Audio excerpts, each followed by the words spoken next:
জামাত আমির ক্ষমা চেয়েছে, অর্থাৎ ৭১ সালে তাদের বিতর্কিত যে কর্মকাণ্ড এটা নিয়ে তারা আবার চতুর্থবারের মতন ক্ষমা চাইল।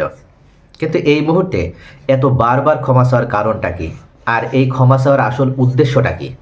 ক্ষমা চাওয়ার মাধ্যমে জামাত আমির আসলে কি অর্জন করতে চাচ্ছে, এই গোপন বিষয়টা নিয়ে আজকের ভিডিওতে আলোচনা করব। জামাত আমির ক্ষমা চাওয়ার পর ইতিমধ্যে বাংলাদেশে এটা নিয়ে ব্যাপক আলোচনা এবং সমালোচনা চলছে এবং সামনেও চলবে। হয়তো এই আলোচনা শেষ হবে না। যারা ৭১ সালের চেতনাকে পুঁজি হিসেবে বা ব্যবসা হিসেবে মনে করে এটাকে ব্যবসায় পরিণত করেছে, তারা কিন্তু এটাকে এত সহজে শেষ হতে দেবে না। তারা মনে করে যে জামাতকে হটানোর জন্য বা জামাতকে ঠেকানোর একটাই কৌশল ৭১-এর চেতনা বিক্রি করা। ৭১-এর চেতনা থেকে যদি জামাতকে আমরা ছিটকে দিতে পারি তাহলে দেশের জনগণও জামাতকে ছিটকে দেবে। অর্থাৎ এমন একটা কৌশল অবলম্বন করে এমন একটা রাজনৈতিক এজেন্ডা বাস্তবায়ন করার জন্যই কিন্তু বিভিন্ন রাজনৈতিক দল, পূর্বে যেমন আওয়ামী লীগ ৭১-কে চেতনা হিসেবে তারা গ্রহণ করে, পুঁজি হিসেবে গ্রহণ করে জামাতের বিরুদ্ধে প্রোপাগান্ডা চালিয়েছে, সম্প্রতি কিন্তু বিভিন্ন রাজনৈতিক দল তারা এটা করে আসছে। তবে দেশের জনগণ কিন্তু এই ধরনের মিথ্যাচার আর এখন আর বিশ্বাস করতে চায় না। ৭১ ইস্যুটাকে আর খুব একটা বড় ইস্যু হিসেবে তারা গ্রহণ করতে চায় না। তবুও জামাত আমির আবারও ৭১ সালে তারা যদি কোনো বিতর্কিত কর্মকাণ্ড করে থাকে এবং তাদের দ্বারা যদি কেউ ওই সময় কষ্ট পেয়ে থাকে তাহলে তিনি ক্ষমা চাইলেন এবং প্রকাশ্যে ক্ষমা চাইলেন। তবে এবার বাংলাদেশের মাটিতে নয়, সরাসরি মার্কিন যুক্তরাষ্ট্রের মাটিতে বসিয়ে, মাটিতে দাঁড়িয়ে তিনি ক্ষমা চাইলেন। এই ক্ষমা চাওয়ার আসল উদ্দেশ্যটা কি? আসল উদ্দেশ্য হচ্ছে অনেকেই জানে, অনেকেই মনে করছেন যে ডাকসু, জাকসু এবং সাকসু এবং রাকসু নির্বাচনের পর ছাত্র শিবির বা জামাত ইসলামের প্যানেল যেভাবে ভূমিধ্বস বিজয় লাভ করেছে, এটার মাধ্যমে কিন্তু নিশ্চিত হয়ে গেছে যে আগামী নির্বাচনেও জামাত ক্ষমতায় আসতে যাচ্ছে। বিএনপির ভিতরেও এমন একটা ন্যারেটিভ প্রতিষ্ঠিত হয়েছে যে জামাতই ক্ষমতায় আসতে যাচ্ছে। তাহলে জামাত যদি ক্ষমতায় আসেও তারা যে ক্ষমতায় টিকে থাকতে পারবে না, এখন এটা প্রচার করতে হবে। কেননা জামাত ক্ষমতায় আসলে মোহাম্মদ মুরসির মতন পরিণতি হবে, মুসলিম ব্রাদারহুডের মতন পরিণতি হবে। এই ইসলামিক দলটি প্রায় 75% জনগণের সমর্থন পেয়ে মিশরের ক্ষমতায় অধিষ্ঠিত হয়েছিল, কিন্তু 1 বছরও ক্ষমতায় টিকে থাকতে পারেনি, শুধুমাত্র তাদের পায়ের নিচের মাটি শক্ত না থাকার কারণে। তারা রাজনীতি করেছে, ইসলামিক প্র্যাকটিস করেছে, কিন্তু বৈশ্বিকভাবে তাদের সাপোর্ট এবং সমর্থন সেভাবে ছিল না। আন্তর্জাতিক ষড়যন্ত্রের কাছে তারা ব্যর্থ হয়ে শেষ পর্যন্ত তাদেরকে ক্ষমতাচ্যুত হতে হয়েছে।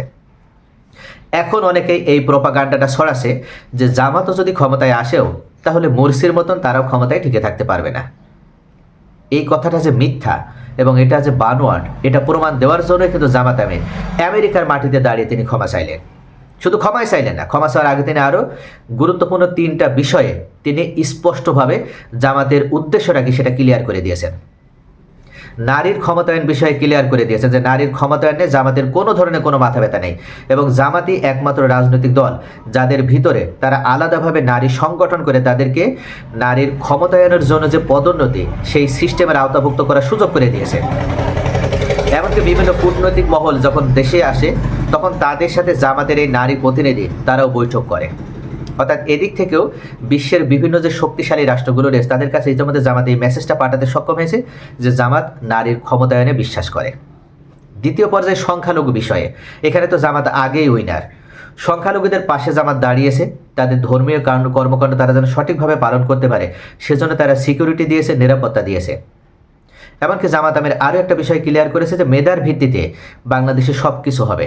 অর্থাৎ এখানে সংখ্যালঘু সংখ্যাগুরু বলে কে নেই, কে কোন ধর্মের এটা দেখা হবে না। যার মেধা আছে, যে মেরিট দেখাতে পারবে তাকে তার যোগ্য পজিশনে বসানো হবে। তাহলে এই দিক থেকেও জামাত আমির এটা ক্লিয়ার করেছে।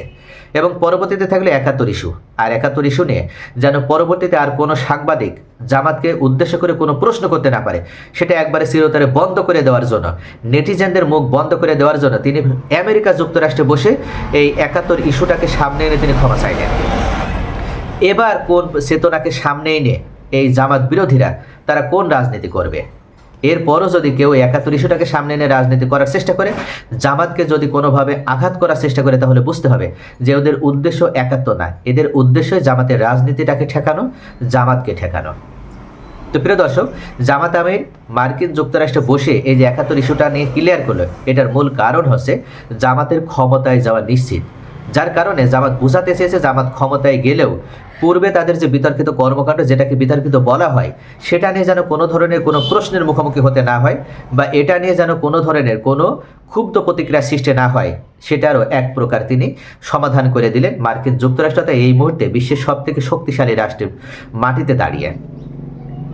তো প্রিয় দর্শক, জামাত যে ক্ষমতায় যাবে এটা নিশ্চিত হওয়ার পরে কিন্তু জামাত আমির এই মন্তব্যটা করলো। আপনাদের কি মনে হয়? আপনাদের মূল্যবান মতামত কমেন্টে জানাতে পারেন। সকলে ভালো থাকুন। Thanks for watching.